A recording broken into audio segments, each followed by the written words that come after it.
वासुदेव सुतम देवम कंस चाणूर मर्दनम देवकी परमानंदम कृष्णम वंदे जगतगुरुम। वासुदेव के पुत्र कंस चाणूर आदि का मर्दन करने वाले, माता देवकी को परमानंद देने वाले और संपूर्ण जगत के गुरु भगवान श्री कृष्ण को नमन करता हूँ। गुरु पूर्णिमा के पावन पर्व पर आप सभी को शुभकामनाएं। आगे बढ़ते हैं और बुलेटिन की शुरुआत करते हैं। अपने गुरुवर को आपने भी नमन किया होगा इसी कामना के साथ। नेम प्लेट विवाद तूल पकड़ता जा रहा है। मामला अब सुप्रीम कोर्ट तक जा पहुंचा है। बताते चलें कि 22 जुलाई को एनजीओ की याचिका पर सुप्रीम कोर्ट में सुनवाई होनी है, जिस पर सबकी निगाहें टिकी हुई हैं। कोर्ट मामले पर कहां पहुंचता है ये भी सब देखना चाहते हैं। दूसरी तरफ बजट सत्र से पहले संसदीय दल की बैठक में भी यह मुद्दा उठा है। समझिए कि क्या कुछ नेम प्लेट का विवाद है, मसला है, देखिए।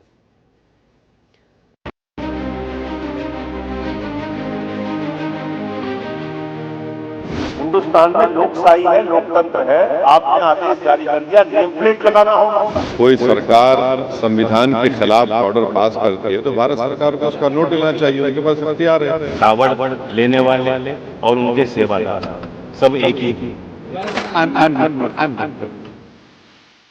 कावड़ यात्रा रूट पर खाने पीने की दुकानों के बाहर नेम प्लेट लगाए जाने का मामला अब सुप्रीम कोर्ट पहुंच चुका है। एक ऐसा मामला जिसने पूरे देश में माहौल गर्म कर दिया है। अब जब मामला सुप्रीम कोर्ट पहुंच गया है तो 22 जुलाई को सुप्रीम कोर्ट इस पर सुनवाई करेगा। बताते चले कि association for protection of civil rights नाम की एनजीओ ने इस मामले को चुनौती देने वाली याचिका सुप्रीम कोर्ट में दाखिल की है, जिसे सुनवाई के लिए लिस्ट किया गया है। याचिका में एनजीओ ने योगी सरकार के नेम प्लेट वाले आदेश को रद्द करने की मांग की है। बताते चले कि 20 जुलाई को यह याचिका कोर्ट में दाखिल की गई थी, जिस पर सुप्रीम कोर्ट के जस्टिस ऋषिकेश राय और जस्टिस एसवीएन भट्टी की पीठ सुनवाई करेंगे। एक ऐसा मुद्दा जो संसद के बजट सत्र से पहले संसदीय बैठक में भी खूब देखने को मिला। विपक्ष के कई दिग्गजों ने योगी सरकार के इस फैसले को जमकर उठाया। बैठक के बाद जब संजय सिंह और ओवैसी बाहर निकले तो योगी सरकार के इस फैसले पर जमकर भड़कते दिखाई दिए। हिंदुस्तान में लोकशाही है, लोकतंत्र है। आपने आदेश जारी कर दिया, नेम प्लेट लगाना होगा। तो मुसलमानों के खिलाफ जो दुर्भावना है वो भी है। इसके साथ साथ दलितों, पिछड़ों, आदिवासियों, इन सब की भी जो दुकानें हैं वहां से भी उनका भी धंधा बंद करने की कोशिश है। कोई वाल्मीकि ढाबा लिख लेगा, कोई जाटो ढाबा लिख लेगा, उसके यहां से कोई खरीदारी नहीं करेंगे, क्योंकि ये तो भेदभाव को मानने वाले लोग हैं। इन्होंने तो श्रीमती द्रौपदी मुर्मू जी को राम मंदिर के उद्घाटन में नहीं बुलाया, रामनाथ कोविंद जी को शिलान्यास में नहीं बुलाया। ये तो वो पार्टी है। कोई सरकार संविधान के खिलाफ ऑर्डर पास करती है तो भारत सरकार को उसका नोट लेना चाहिए, उनके पास अख्तियार है। ये इस तरह से जो ऑर्डर निकालकर आर्टिकल 17 का वायलेशन है संविधान का, अनटचेबिलिटी को प्रमोट कर रहे हैं। राइट टू लाइफ के खिलाफ है, आप लाइवलीहुड के खिलाफ है, आर्टिकल 19 के खिलाफ है। और ये आप होते कौन है भाई? आप किस बुनियाद पर ऑर्डर निकाल रहे हैं? और आपके ऑर्डर निकालने से मुजफ्फरनगर इतने ढाबे और मुस्लिम एम्प्लॉयज को निकाल दिया गया है। जो मुसलमान के ढाबे थे वहां कोई जा नहीं रहा है खाना खाने के लिए। सुना आपने, कुछ यही रवैया सत्ता पक्ष में बैठे जयंत चौधरी का भी दिखाई दिया। जयंत चौधरी से सवाल पूछा गया तो नेम प्लेट के फैसले पर योगी सरकार को जमकर खरी खोटी सुना दी। कावड़ लेने वाले और उनके सेवादार सब एक ही हैं, और शुरू से यहाँ की परंपरा रही। किसी ने ये नहीं देखा, किसी ने बैर नहीं किया कि हमारी सेवा कौन कर रहा है। लेकिन सर विपक्ष तो ये पहचान करके चिन्हित करने की जो बात है वो मेरी समझ में नहीं आता। विपक्ष क्या कह रहा है मुझे उससे नहीं लेना देना, मेरी एक राय है जो मैंने रखी। जयंत चौधरी भड़के हुए थे, सेवादारों की पहचान पर तरह तरह का ज्ञान दे रहे थे। वैसे मामला बेहद पेचीदा है। जब केरल के गवर्नर आरिफ मोहम्मद से सवाल किया गया तो आरिफ मोहम्मद खान साफ साफ बसते नजर आए। Sir, also the name plate wala issue, the OVC has said that the BJP is doing I'm not going to comment on that. Sir, also the name plate wala issue, the OVC has said that the BJP is doing I'm not going to comment on that. सुन लिया आपने, केरल के governor बयान देने से बचते नजर आए। कावड़ यात्रा रूट की दुकानों में जब दुकानदारों ने आदेश पर अपना नेम प्लेट लगाया है तो इससे प्रमुख मुस्लिम संगठन जमीयत उलेमा ए हिंद में नाराजगी देखी जा रही है। वहीं दूसरी ओर स्वामी रामानुजाचार्य ने योगी सरकार के इस फैसले को सही ठहराते हुए उन तमाम लोगों पर उंगली उठाई जो धोखाधड़ी से गोरख धंधा कर रहे थे। हिंदू अपना नेम प्लेट लगाता है, लिखता है जगदीश गुप्ता, सत्य लिखता है, तो मुसलमानों को क्या तकलीफ हो रही है? उन लोग को खुद लिखना चाहिए, नेम प्लेट पर लगाना चाहिए कि मैं मुसलमान हूं, अपना नाम लिखे और नाम से ही पता चल जाएगा कि मुसलमान है।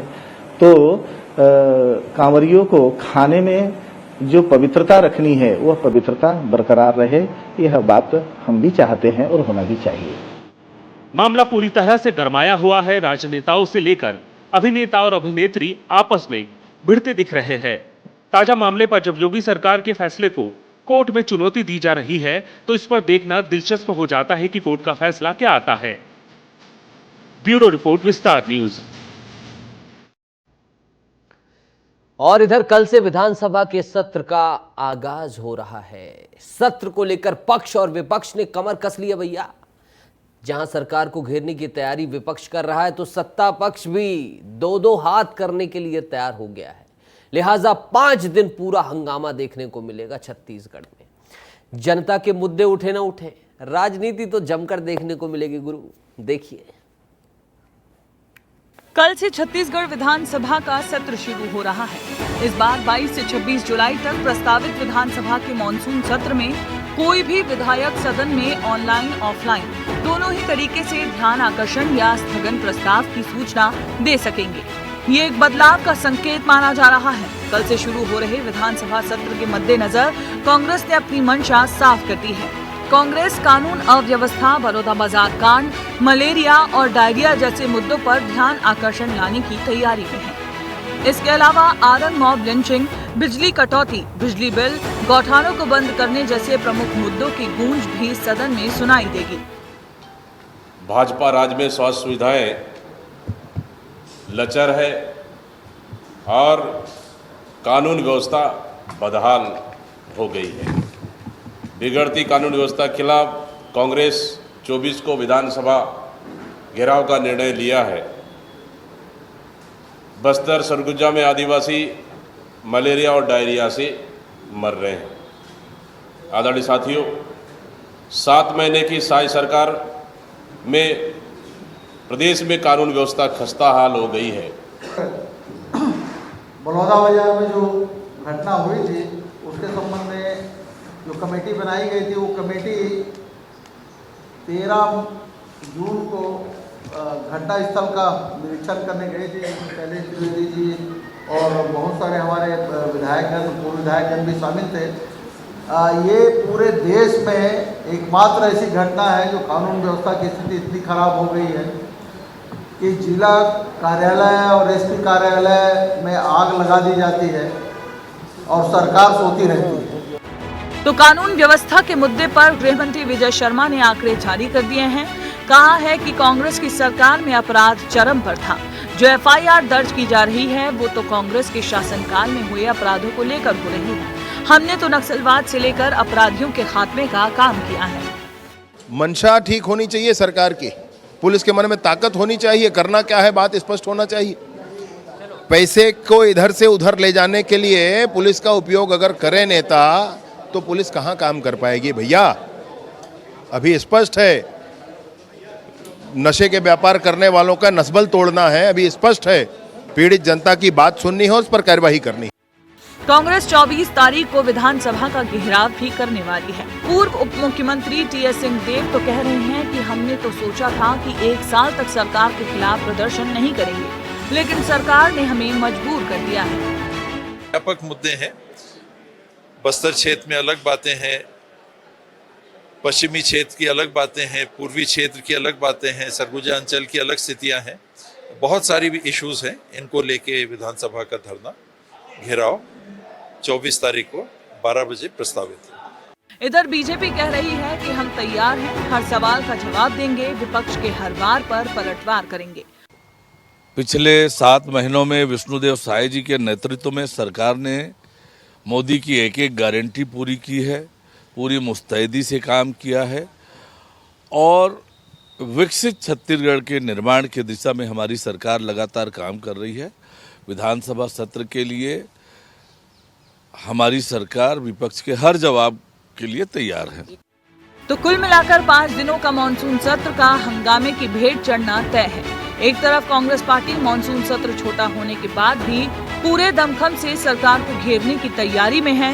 वहीं आज बीजेपी और कांग्रेस दोनों अपने विधायकों के साथ बैठक भी कर रहे हैं। पूरे 5 दिनों के सत्र में जबरदस्त हंगामा देखने को मिलेगा। ब्यूरो रिपोर्ट, विस्तार न्यूज। देख लिया आपने, ये सब कुछ होने वाला है। और अब बात करेंगे रायपुर पुलिस को इतने दिनों बाद छोटी सफलता हाथ लगी उसकी। 13 जुलाई को राजधानी रायपुर में हुए गोलीकांड मामले में पुलिस ने 6 लोगों को गिरफ्तार कर लिया था। 13 जुलाई को उद्योग भवन तेलीबांधा के पास जो घटना हुई थी उसको लेकर 6 लोगों को गिरफ्तार किया गया है। पीआरए इंडिया बिल्डिंग के बाहर मोटरसाइकिल पर सवार 2 शूटरों ने आकर कंपनी के बाहर 2 राउंड फायरिंग कर दी थी। पूरी घटना सीसीटीवी फुटेज में कैद हो गई थी। विस्तार न्यूज ने सबसे पहले आपको सब कुछ दिखाया था। इसके बाद पुलिस ने मामले को गंभीरता से लेते हुए स्पेशल टीम का गठन किया। 6 आरोपियों को हरियाणा और झारखंड से गिरफ्तार किया गया है, लेकिन जो शूटर थे मेन, वो अभी भी पुलिस की कैद से दूर हैं। पिस्टल्स जब्त की गई हैं, काफी कुछ बरामद किया गया है। देखिए, समझिए और राजधानी की पुलिस को जो ये सफलता मिली है इसके बारे में जानते हैं।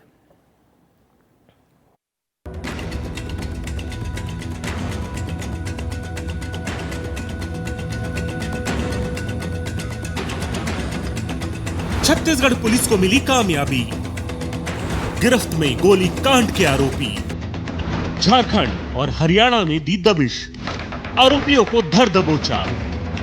सरगना अब भी फरार। 13 जुलाई को रायपुर में दिन दहाड़े गोली चली थी, जिसके कारण इलाके में हड़कंप मच गया था। 2 लोगों की खुलेआम पल्सर बाइक पर सवार होकर पीआरएस इंडिया बिल्डिंग के बाहर आकर फायरिंग की और फरार हो गए। शूटर कोल कारोबारी को निशाना बनाने आए थे। पूरा मामला लेवी वसूली का था। घटना के बाद पुलिस ने इसकी छानबीन शुरू की। मामले को समझने के लिए पुलिस ने घटनास्थल पर घटना को रिक्रिएट किया। इसके बाद आरोपियों की तलाश होने लगी और घटना के 8 दिन बाद 6 आरोपियों को गिरफ्तार कर लिया गया, जिसमें 3 आरोपी की गिरफ्तारी झारखंड से हुई है, तो वहीं 3 आरोपी हरियाणा से हत्थे चढ़े। घटना को अंजाम देने वाले मुख्य हैंडलर अमनदीप का झारखंड के अमन साहू गैंग और पंजाब के एक गैंग से गहरा नाता है। इसके पास से पिस्टल भी जब्त की गई है। अब विस्तार से जान लीजिए इस मामले में किसकी किसकी गिरफ्तारी हुई है। अमनदीप वाल्मीकि उर्फ अम्मू। अमनदीप को हरियाणा सिरसा से किया गया गिरफ्तार। अमनदीप ही पूरी घटना का मास्टरमाइंड है। रवि कुमार सेन, इसे भी हरियाणा सिरसा से किया गया गिरफ्तार। घटना को अंजाम देने में अमनदीप का किया सहयोग। लक्ष्मण दास, इसे भी हरियाणा के सिरसा से किया गया गिरफ्तार। घटना को अंजाम देने में अमनदीप का किया सहयोग। संदीप यादव और शाहिद अंसारी, इन दोनों को झारखंड से किया गया गिरफ्तार। दोनों ने घटना को अंजाम देने के लिए मोटरसाइकिल की चोरी की। ये लोग मोटरसाइकिल देने रायपुर आए हुए थे। मोहम्मद शाहिद अंसारी, इसे भी झारखंड से किया गया गिरफ्तार। बैंक में पैसे डालने का किया था काम। दरअसल घटना का मास्टरमाइंड अमनदीप अमन साहू गैंग के साथ मिलकर काम कर रहा है। अमनदीप ने रवि और लक्ष्मण से मिलकर 2 लड़कों को हायर किया था, जिन्होंने गोली चलाई थी। फिलहाल दोनों शूटर फरार चल रहे हैं। हम वहाँ की टीमों से सहयोग लिए हैं। इंटरस्टेट चूँकि ये घटना थी, इस प्रकार की घटना यही गिरोह काफ़ी बार झारखंड में कर चुका है। छत्तीसगढ़ में पहली बार इनके सभी लोगों को, मतलब जो अभी घटना हुई है उससे रिलेटेड लोगों को पकड़ रहे हैं। ऐसा न केवल फायरर, उनके अलावा इसमें संलिप्त और जिन्होंने प्लानिंग की है उनको भी गिरफ्तार कर रहे हैं। साथ ही जल्दी से इसमें जो भी मुख्य सरगना है उसको भी हम रिमांड में लेकर आएंगे। बता दें कि घटना के बाद मोटरसाइकिल को बरामद कर लिया गया था। आरोपियों को पकड़ने के लिए अलग अलग जगहों पर पुलिस की टीम रवाना की गई थी। राजनीति लेकर कारोबार जगत का दबाव सरकार और पुलिस पर दिनों दिन बढ़ रहा था। अब 6 आरोपी पुलिस की गिरफ्त में हैं, तो 6 आरोपियों की पहचान का दावा पुलिस कर रही है। जल्द ही बाकी आरोपी सलाखों के पीछे होंगे। साथ ही सरगना भी जल्द गिरफ्त में आ जाएगा। रायपुर पुलिस को रायपुर में हुए गोलीकांड मामले में बड़ी सफलता मिली है। इसमें कुल 6 आरोपियों को गिरफ्तार कर लिया गया है। हालांकि अब भी 2 शूटर फरार चल रहे हैं। पुलिस का दावा है कि उन्हें भी जल्द ही गिरफ्तार कर लिया जाएगा। वहीं इस मामले में प्रदेश में सियासत भी तेज थी। कांग्रेस लगातार बढ़ते अपराध को लेकर भाजपा शासन पर हमला कर रही थी, लेकिन अब इनकी गिरफ्तारी हो जाने से ये प्रशासन की त्वरित कार्रवाई को दर्शाता है। कैमरा पर्सन किशोर के साथ अनमोल तिवारी, विस्तार न्यूज। मध्य प्रदेश और छत्तीसगढ़ में आफत की बारिश हो रही है। आफत की बारिश इसलिए कह रहा हूं क्योंकि मूसलाधार बरसात ने लोगों का जीवन त्रस्त कर दिया है, अस्त व्यस्त कर दिया है। जगह जगह की तस्वीरें डरा देने वाली हैं, हलाकान कर देने वाली हैं और समझाइश देने वाली भी हैं कि अब भी अगर ऐसी बारिश हो रही है तो किस तरह से लापरवाही ना करें, अलर्ट हो जाएं। सब कुछ देखिए, समझिए और उसे परख कर मानिए।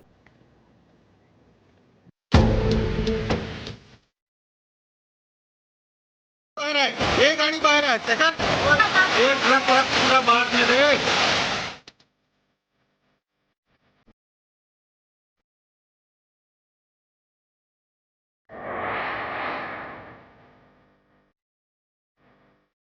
कुछ दिन पहले तक बालाघाट में चिलचिलाती गर्मी से हर कोई परेशान था। बारिश हुई तो लोगों ने राहत की सांस ली, लेकिन मूसलाधार बारिश ने सारा काम बिगाड़ दिया। अब इसे बारिश नहीं, आफत की बारिश कहिए। आलम यह है कि गर्रा में बनी मां नर्मदा फैक्ट्री में बारिश का पानी भर गया है। फैक्ट्री में लगी भारी मशीनों के साथ साथ अन्य चीजें भी पानी में डूब गईं। आपको बता दें कि फैक्ट्री के बगल में प्लांटिंग है, जिसके चलते पानी की निकासी बंद हो गई। पानी निकलने की और कोई जगह भी यहाँ नहीं है। फैक्ट्री मालिक ने बताया कि उन्होंने बारिश के पहले ही प्रशासन से गुहार लगाई थी, लेकिन प्रशासन ने इस पर ध्यान नहीं दिया। वहीं इस फैक्ट्री में रहने वाले वर्करों ने बताया कि जल भराव होने के कारण उन्हें कठिन समस्याओं का सामना करना पड़ रहा है। जो आज ही समस्या बनी पहली बारिश में, इसके पहले नहीं थी, पर क्या है, जो बाजू में जो भरन भराया गया, इसके लिए क्या नाली वाली का उपयोग नहीं किया गया, इस वजह से पानी भर गया हमारे यहाँ पर। और हमारे यहाँ आप देख ही रहे हो कि पूरी मोटरें डूब चुकी है, मशीनें डूब गई, घरेलू हम लोग रहते भी हैं यहाँ पर, उसको बहुत परेशानी की। मैंने तो अभी इसके लिए फैक्ट्री चालू करने के लिए 50 लाख का लोन भी लिया था, अभी हाल फिलहाल में 2 महीने पहले। तो मैं इसको देखते हुए काम भी नहीं चालू कर पा रहा हूँ। मैंने इसकी शिकायत DIC में भी दिया था, उसके बाद मैंने और भी जगह 2-3 जगह शिकायतें किया हूँ कि कहीं कुछ हो सके। इसके लिए मैंने पहले ही अनुमान लगा लिया था कि ये ऐसा हो सकता है। कांकेर में बारिश ने लोगों की जान जोखिम में डाल रखी है। ये तस्वीर देख लीजिए। कांकेर जिले में झूलना तेंदु की ये तस्वीर है। पक्की सड़कों और पुल पुलिया के निर्माण कार्य न होने से परेशानी का सबब बना हुआ है। आलम यह है कि भारी बारिश के बाद झूलना तेंदु में ग्रामीण जान जोखिम में डालते हुए नाला पार करने के लिए मजबूर है। झूलना तेंदु गांव की आबादी लगभग 300 के करीब है। इस गांव के लोग जरूरत का सामान लाने शहर की ओर जाते हैं। शहर जाने का एकमात्र रास्ता बना हुआ है, जो बारिश में जल जमाव के कारण परेशानियों का सबब बन गया है। देखिए, क्योंकि ग्रामीणों को रोज इसी रास्ते से जाना रहता है, कितना दिक्कत होता है भैया इस रास्ते से जाने आने में। पुल वगैरह मांग किए हो? पुल वगैरह का मांग किए हो आप लोग? नहीं तो हाँ बताइए। ये गांव की है। हाँ बताइए दीदी, क्या बोल रहे थे आप? पुल मांग किए हैं, लेकिन यहाँ नहीं बन रहा है। कितने साल हो गए? और बहुत साल हो गया। ऐसा मांग कोई तबीयत खराब हो जाता है वहाँ तो कैसे करते हैं? बहुत दिक्कत होता है भैया बरसात में। क्या क्या दिक्कत होता है बताओ? वो पंचायत आने से भी, बाजार जाने से भी, सब कुछ जाने से भी बहुत दिक्कत होता है। राशन वगैरह कहाँ लेते हैं? राशन वगैरह सामान खराब। यहाँ पानी भर जाता होगा, फिर राशन ले जा नहीं पाते होगे। ये तस्वीर कांकेर की है, जो बड़गांव से कोडे कुर्सी को जोड़ने वाले स्थान की बताई जा रही है। यहाँ कोरकसा नाला उफान पर है। पानी की उफान ने सड़क पर आवाजाही पूरी तरह बाधित कर रखी है। पानी की तेज बहाव होने के बावजूद लोग जान जोखिम में डालकर नाला पार कर रहे हैं। वहीं इसी तरह के हालात जिले के अंदरूनी इलाके में भी बने हुए हैं। नदी नाले उफान पर होने के कारण दर्जन भर से अधिक गाँव ब्लॉक मुख्यालय से कट गए हैं। ये तस्वीर देख लीजिए। बैतूल के सतपुड़ा बांध की तस्वीर है, जहां सारनी में सतपुड़ा बांध के 11 फाटक खोल दिए गए। डैम से भारी मात्रा में पानी छोड़ा गया, जिससे नांदिया घाट जलमग्न हो चुका है। फाटक खोले जाने से बैतूल नर्मदापुरम मार्ग पर जाम लग गया है। आपको बता दें, नर्मदापुरम की ओर जा रही कई यात्री बसें वापस बैतूल लौट चुकी हैं। राजनांदगांव में देर रात हुई मूसलाधार बारिश के चलते शहर के निचले हिस्से, बस्ती के घरों और सड़कों में पानी भर गया। भारी बारिश ने नगर निगम के दावों की पोल खोलकर रख दी। आलम यह है कि शहर की नालियां पूरी तरह चौक हो चुकी हैं। बारिश के चलते घरों में रखा सामान पानी में तैरता नजर आ रहा है। आपको बता दें, जिला अस्पताल में हर साल ड्रेनेज सिस्टम को ठीक कराने के नाम पर लाखों रुपए खर्च किए जाते हैं, लेकिन महज 2 घंटे की बारिश ने पूरे हॉस्पिटल को जलमग्न कर दिया। इस बार जो कल बारिश हुआ लगातार 2-3 घंटे हुआ है, और हर वर्ष जो है तेज बारिश हो और 2-2.5 घंटे की बारिश हो तो कितना तय रहता है। अस्पताल परिसर में शहर का पानी आता है। अस्पताल के जो बाउंड्री वाल है वहाँ में जो किनारे वहाँ पे सब शहर का नाली लगा हुआ है, वहीं से ओवरफ्लो होकर कैंपस में घुसती है और वहीं से चालू होता है। अपने यहाँ का सरफेस वाटर से पानी नहीं पड़ता, शहर का पानी आने से ही दबाव की स्थिति होती है अस्पताल में। हॉस्पिटल की व्यवस्था लचर है। मरीजों के साथ साथ परिजन परेशानियों का सामना कर रहे हैं। अब अगली तस्वीर धमतरी की है, जहां जिले में झमाझम बारिश हुई। इतनी बारिश हुई कि नदी नाले उफान पर आ गए। सिहावा महानदी में बाढ़ आ गई। आलम यह है कि कर्णेश्वर संगम एनीकट से पानी 4 फीट ऊपर बह रहा है। नदी में ज्यादा पानी होने से आवागमन पूरी तरह ठप हो चुका है।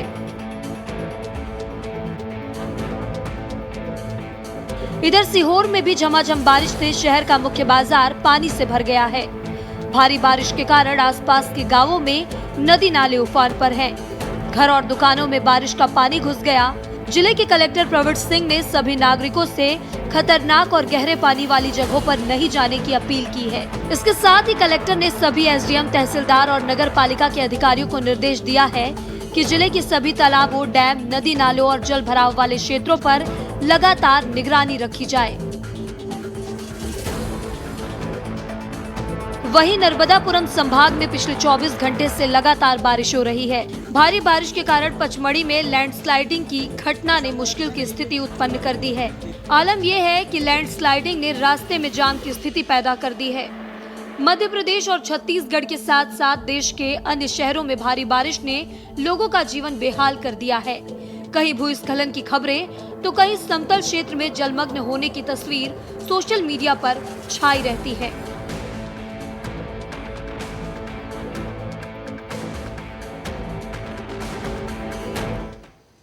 आफत की बारिश है भैया, संभलिए, सतर्क रहिए और इस तरह जो आप जान जोखिम में डालकर पुल पुलिया पार करते हैं मत करिए। किसी के घर का चिराग भी हैं आप। ये तस्वीर आपने देख ली मध्य प्रदेश, छत्तीसगढ़ देश की। सुकमा की भी तस्वीर दिखा देता हूं क्योंकि वहां बाढ़ जैसी स्थिति हो गई है। सबसे ज्यादा चर्चा इस वक्त सुकमा की हो रही है क्योंकि वहां भारी बारिश हुई है। जमीनी स्थिति आपको देखनी चाहिए सुकमा की, देखिए। जब भी बस्तर या बस्तर संभाग के किसी जिले का नाम आता है तो दिमाग में नक्सलवाद, पहाड़ और जंगल का ख्याल आ जाता है। बस्तर प्राकृतिक रूप से बेहद खूबसूरत जगह है, लेकिन बस्तर संभाग इन दिनों कुदरत का कहर झेल रहा है। बस्तर संभाग के सुकमा जिले में 4 दिन से लगातार बारिश हो रही है, जिसके बाद यहाँ के नदी नाले उफान पर हैं। तेज प्रवाह के साथ बहते इस पानी को देखकर आप यहाँ के हालातों का अंदाजा लगा सकते हैं। यहाँ की नदियाँ खतरे के निशान से ऊपर बह रही हैं। पानी में लगाया गया क्यूसिक मीटर का बस थोड़ा सा ऊपरी हिस्सा ही दिखाई दे रहा है। नदियों और नालों का पानी पुल के ऊपर से बह रहा है। उफनते नदियों पर बने पुल डूब चुके हैं, जिसकी वजह से आवागमन भी प्रभावित हो रहा है। पुलों के पास वाहनों को सावधान करने के लिए बोर्ड लगा दिए गए हैं। लोगों को ऐसी स्थिति में पुलों पर से वाहन ले जाने के लिए मना किया गया है, जिसकी वजह से कई जगहों का संपर्क टूट गया है। सड़कों पर वाहनों और बड़ी गाड़ियों की कतार लग गई है। ड्राइवरों को काफी समस्याओं का सामना करना पड़ रहा है। यहाँ फंसे लोगों के सामने खाने पीने की बड़ी समस्या उत्पन्न हो गई है। इसका असर विद्यार्थियों पर भी पड़ा है। पानी और बाढ़ की वजह से सभी स्कूलों को बंद कर दिया गया। NH30 जाम होने से लोगों को भारी दिक्कत भी हो रही है। इसी बीच 22 जुलाई को होने वाले बस्तर यूनिवर्सिटी के परीक्षा में शामिल होने वाले विद्यार्थी भी इसमें फंसे हुए हैं। सभी परीक्षार्थी जाम में फंस गए हैं और सड़क पर इंतजार कर रहे हैं। यहाँ फंसे विद्यार्थी अपने भविष्य को लेकर चिंतित हैं और सर पर हाथ रखकर उदास पड़े बैठे हैं। सुकमा में तूफान की वजह से लगातार हो रही बारिश से गोदावरी और शबरी नदी के जलस्तर में काफी बढ़ोतरी हो गई है, जिसके चलते गोदावरी नदी और शबरी में बाढ़ की स्थिति है। ऐसे में राष्ट्रीय राजमार्ग 30 पर सुकमा व कोंटा के बीच एर्राबोर में नाले के उफान के चलते तेलंगाना और आंध्र प्रदेश का संपर्क टूट गया है। छत्तीसगढ़ और आंध्र प्रदेश तेलंगाना को जोड़ने वाली सड़क बंद है। महाराष्ट्र, तेलंगाना और छत्तीसगढ़ में हो रही भारी बारिश से शबरी नदी के किनारे बसे लोगों का जीवन भी प्रभावित है। कई जगह भारी बारिश और पानी के चलते सड़कें टूट गई हैं और टूटे सड़कों के ऊपर से पानी जा रहा है, जिसके बाद लोग किसी तरीके से इस रास्ते को पार कर रहे हैं। सड़क टूट जाने से कई जगहों पर ग्रामीण फंसे हुए हैं और मोटरसाइकिल को कंधे पर ढोकर सुरक्षित जगह जाने को मजबूर हैं। छत्तीसगढ़ प्रदेश के अंतिम छोर में हो रहे लगातार बारिश के बाद हालात दर से बदतर हो चुके हैं। इस वक्त मैं सबरी नदी के तट पे खड़ा हूं और इस तट से जो है पानी निकलकर ऊपर चढ़ गया है और ठीक आप मेरे पीछे देख सकते हैं पानी किस प्रकार से जो है शहर में घुस रहा है। और यहाँ से जो है पहले घर से स्टार्ट होता है वार्ड नंबर 15 का मकान, यानी इस वक्त मैं बोल सकता हूँ कि घर और पानी की दूरी ज्यादा नहीं है, इसलिए शासन जो है इस वक्त वार्ड नंबर 15, वार्ड नंबर 14 को खाली कराने जा रही है, क्योंकि सबरी नदी का पानी जो है वो बढ़ते जा रहा है। इस वक्त 14 मीटर पानी जो है होने को है और जो आगे गोदावरी नदी है वहां पे भी लगातार जलस्तर बढ़ रहा है, जिसके कारण बाढ़ का जो खतरा है कोंटा वासियों को ज्यादा सताने लगा है। क्योंकि आज से 2 वर्ष पहले 2022 में जिस प्रकार के हालात कोंटा में बने थे, उसको लेकर लोगों में काफी डर अभी भी देखा जा रहा है। यहाँ जाम में फंसे होने के कारण यात्री बसों में सोने को मजबूर हैं। इनमें से छोटे छोटे बच्चे भी हैं। कुछ लोग आसपास के दुकानों पर जाकर बैठ रहे हैं और आराम कर रहे हैं। ऐसे में प्रशासन आगे आकर फंसे लोगों के खाने पीने की व्यवस्था में जुटा हुआ है और आसपास के क्षेत्र में स्कूलों को खोल दिया गया है। यहीं पर इन लोगों के खाने पीने की व्यवस्था में भोजन बनाया जा रहा है। सामूहिक तौर पर मिलकर सभी लोग इसमें योगदान देते नजर आ रहे हैं। महिलाओं ने खाना बनाने में और पुरुषों ने परोसने में और खिलाने में मदद की, जिसके बाद यहाँ फंसे लोगों को दाल चावल और भोजन मुहैया कराया गया। प्रशासन के इस पहल से लोगों को थोड़ी राहत जरूर मिली है। हमारे यहाँ से तकरीबन 300 यात्री जो है जो जगदलपुर रायपुर के लिए जाने वाले थे, वो उनके रोड के जाम होने की वजह से यहाँ पे रुके हुए हैं, जिनके खाने की व्यवस्था के लिए हमने प्रशासन से हमने काम किया है और यहाँ पर लोग लगातार आ रहे हैं और खा रहे हैं। उसके बाद जहाँ यदि इनकी रुकने की व्यवस्था है हमारे सामने जैसे स्कूल है, हाई स्कूल हमने खुलवा दिया, वहाँ पर भी जाके विश्राम कर सकते हैं। नदियों के लगातार बढ़ रहे जलस्तर के बाद प्रशासन ने भी कोंटा के 3 वार्डों को खाली करने के लिए सूचना दिया है।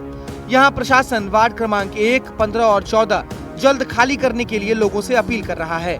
अधिकारियों के मुताबिक लगातार बारिश और ऊपरी इलाकों से भारी मात्रा में पानी आने के कारण नदी और नाले उफान पर हैं। इसमें लगातार 2-3 दिनों से बारिश हो रही है। इसमें कोंटा के वार्ड नंबर 14-15 जो पहले प्रभावित होती है, वहाँ के लोगों जो है उनको शिफ्ट करने के लिए अपन Swami Atmanand English medium school के आसपास है जो सामुदायिक भवन है, उसको हम लोग चयनित किए हैं और उसमें शिफ्टिंग की कार्रवाई चालू हो गई है। प्रशासन के इस आदेश के बाद लोगों को पलायन करने में काफी दिक्कतों का सामना करना पड़ रहा है। लोगों के सामने घर को छोड़कर जाने की बड़ी समस्या खड़ी हो गई है। अपने साथ सामान, वाहन और पशुओं को ले जाने में उनको काफी दिक्कत हो रही है। तो यहाँ से भी जो शिफ्टिंग होगा वो कैसे होगा? शिफ्टिंग में परेशानी ज्यादा है, वहाँ पानी भी व्यवस्था नहीं हो रहा है, कुछ नहीं हो रहा है। तो अगर बाढ़ आ जाता है तो आपका क्या रहेगा आगे, कहाँ जाओगे? से जाएंगे, फिर दूर जाना पड़ेगा। आपका खेत वगैरह डूबता है पानी में? खेत डूब रहे, सब डूब रहे। कितना खेत डूबता है आपका? 5 एकड़। गाय बैल का भी परेशानी हो रहा है। पिछले बार तो 4 गाय बह गए। CWC के अनुसार गोदावरी नदी 40 से 42 फीट तो शबरी नदी भी लगभग 14 मीटर तक पहुंच गई है। पोलावरम डैम में भी पानी काफी ऊपर तक भराया है, जिसके बाद 48 गेटों को खोलकर पानी सागर में छोड़ा जा रहा है। डैमों का गेट खुलने से भी कई इलाके प्रभावित हो गए हैं और बाढ़ की चपेट में आ गए हैं। सुकमा के अधिकतर जगहों पर सामान्य जनजीवन के सभी काम लगभग ठप हो गए हैं। दूर दराज के ग्रामीण इलाकों का सड़क से संपर्क भी टूट गया है और उधर आंध्र प्रदेश के राजमुंद्री में भी गोदावरी नदी उफान पर है। पूर्वी गोदावरी जिले के कई इलाकों में भारी बारिश के चलते करीब 7000 एकड़ कृषि क्षेत्र जलमग्न हो गए हैं। यहाँ जब तक स्थिति सामान्य नहीं होगी तब तक आम जनजीवन प्रभावित रहने वाला है। ऐसे में पूरे क्षेत्र के लोग बारिश बंद होने और स्थिति सामान्य होने की दुआ कर रहे हैं। तो देख लिया आपने किस तरह के हालात सुकमा में हैं। आगे बढ़ते हैं और थोड़ी बात बजट की करते हैं, क्योंकि बात पैसे की है। 23 जुलाई को मोदी सरकार के तीसरे कार्यकाल का पहला बजट आने वाला है। इस दिन वित्त मंत्री निर्मला सीतारमण भी इतिहास रचेंगे और वो लगातार 7वीं बार बजट पेश करने वाली पहली महिला वित्त मंत्री बनेंगी। 23 जुलाई का दिन खास रहेगा।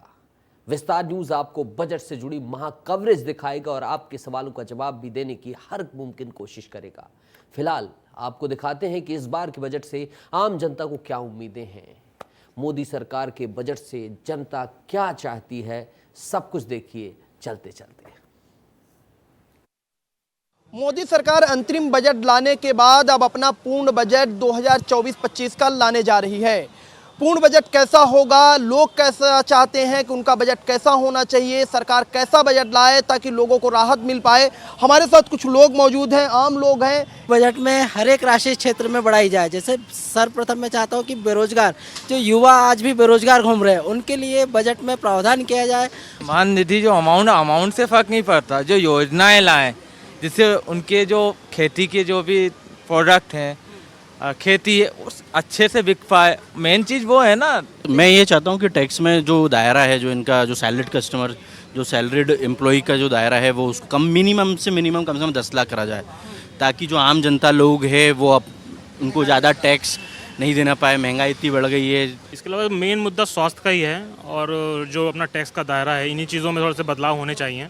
कैमरा पर्सन राजाराम के साथ सूरज तिवारी, विस्तार न्यूज।